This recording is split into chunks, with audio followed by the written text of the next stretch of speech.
Jewish people do not believe that God has a son in the way Christians understand Jesus to be the only begotten Son of God. Instead, in Jewish thought, the nation of Israel is often referred to as God's firstborn son. The Gospel of Matthew 2:15 quotes the Old Testament verse, "Out of Egypt I called my son," Hosea 11 verse 1, as a prophecy about Jesus.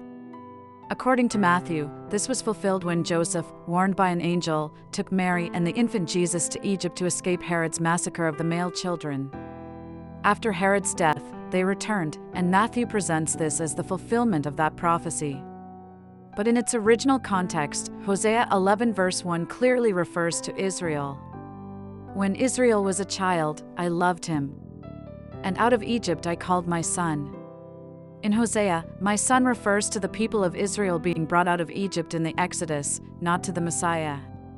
So while Matthew applies the verse typologically to Jesus, the original passage is speaking about Israel collectively, not an individual. May I ask you a question? Do you know if the event of God leading Israel out of Egypt is referenced elsewhere in the Hebrew Bible? Not that I can think of. Then let me draw your attention to the story of Balaam. Balaam was a non-Israelite prophet hired by King Balak to curse Israel. But instead of cursing them, Balaam ends up blessing Israel, compelled by divine command. In Numbers 23:22 he says, "God brings them out of Egypt. He has strength like a wild ox." This is clearly a reference to the Exodus, God's past deliverance of the nation. Later, when Balak presses him to try again, Balaam responds with a second oracle in Numbers 24:8. God brings him out of Egypt. He has strength like a wild ox. Here the wording shifts from them to him, suggesting a more specific, possibly individual figure, perhaps Israel personified, or even a future leader. The Exodus was definitely a national event. I'm not sure how this language could apply to an individual. When would such an event have happened? Great question. Right after saying God brings him out of Egypt in verse 8, Balaam continues in Numbers 24:17 with this: "I see him, but not now. I behold him, but not near. A star shall come out of Jacob. A scepter shall rise out of Israel. He shall crush the forehead of Moab and destroy all the sons of tumult." This seems to move from describing Israel generally to pointing toward a future individual, likely a royal or even messianic figure. Yes, it certainly seems to have messianic overtones. In fact, Rashi interprets this as a prophecy of Israel's future greatness, something not immediate but to unfold in time. He explains that the star symbolizes rising power or fortune, similar to an arrow shooting out. The scepter refers to a king, specifically David, who would rule strongly and defeat Moab, as seen in 2 Samuel 8:2.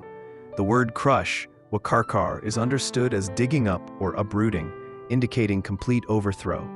As for the sons of Seth, Rashi explains it refers to all nations, since all humanity descends from Seth, the son of Adam. Then in Numbers 24:18-19, Balaam says, "Edom shall become a possession, Seir his enemy also shall be a possession, while Israel acts valiantly. Out of Jacob shall come one who shall have dominion, and destroy the survivors of the city." Rashi explains that a ruler shall come out of Jacob refers to the Messiah, linking this to the Messianic verse, "May he reign from sea to sea," Psalm 72:8. Rashi also cites Obadiah 1:18, "The house of Esau shall have no survivors," to highlight the Messiah's ultimate and universal reign, culminating in the complete defeat of Israel's enemies. In summary, Rashi interprets Numbers 24:19 as a prophecy of the King Messiah, who will rise from Jacob and bring final victory over Israel's adversaries, especially Edom, symbolized by Rome. Without a doubt, that points to a messianic prophecy. Exactly. Though Balaam was hired to curse Israel under divine compulsion, he proclaimed their future victories, culminating in the coming of the Messiah and Israel's ultimate triumph. However, the final victory has not been achieved in the days of the Hebrew Bible, nor has it been realized today. That gives me a fresh perspective on how to read Matthew 2 verse 15 and the idea of God calling his son out of Egypt. Let me recap. Balaam declared, "God brings them out of Egypt. He has strength like a wild ox." This reflects how God brought Israel out of Egypt and has sustained the nation with enduring strength through the centuries. In the next oracle, Balaam says, "God brings him out of Egypt. He has strength like a wild ox." Here, the focus shifts from the nation to a singular figure, pointing toward the Messiah, whose strength surpasses even that of Israel. But I find it difficult to understand how the Messiah's strength surpasses that of Israel. The Messiah did things that the people of Israel did not do.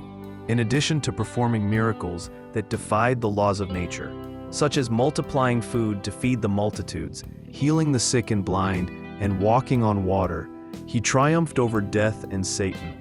After 3 days and 3 nights in the tomb, he rose from the dead. Yet, I don't see how he has defeated all the enemies of Israel.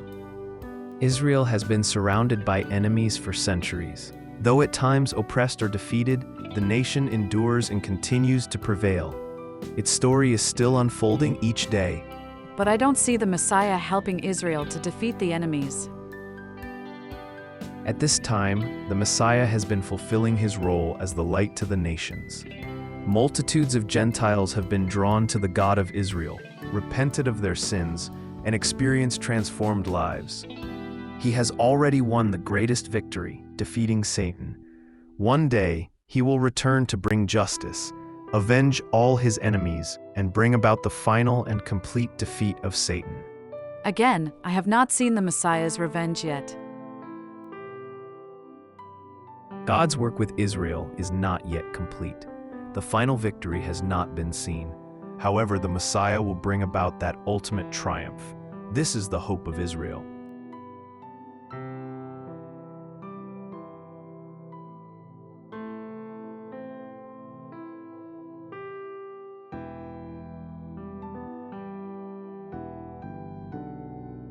Millions of Gentiles and Jewish people alike have discovered that Jesus is the light of the nations. By placing their trust in him, they've been set free from the power of darkness. We invite you to ask the God of Israel to reveal this truth to your heart. If you're exploring faith or have questions on your spiritual journey, we're here to support you. Feel free to contact us at info@lifeinmessiah.ca